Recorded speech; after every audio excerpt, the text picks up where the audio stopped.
Thanks. Lakshmi, நீங்க எல்லாரும் pass பண்ணதை நினைக்கும் போது எனக்கு ரொம்ப சந்தோஷமா இருக்கு. ஒழுங்கா படிச்சிருந்தா நாங்க பாஸ் ஆகிட்டு இப்போ காலேஜ் சேர போறோம். நீ வந்து என் கூட சேர்ந்துருப்பல்ல. சுத்திட்டு மாடு கட்ட லொசுக்குன்னு. டேய், உனக்கு தெரியும்ல 5வது படிக்கும் போதே அவங்க அப்பா இறந்துட்டாங்கன்னு. சும்மா அதே சொல்லி சொல்லி அவளை குத்தி காமிச்சிட்டு இருக்க. இனிமே ஏதாவது பேசுன சாரி டி. ராகவே படிச்சியா நீ? டேய், 3rd ரேங்க் கடை கிளாஸ்ல நானு. டேய் ஏ மீனா, இவன் பச்சை போய் பேசுறான். ஆமா, நாங்க போய் சொல்றோம், இவர் உண்மையா சொல்றாரு. போட நீ நம்புறியா நீ?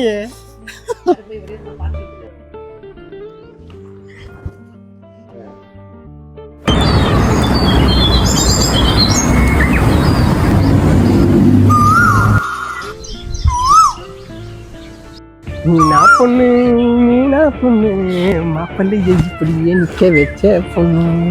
மாப்பிள்ள மீனா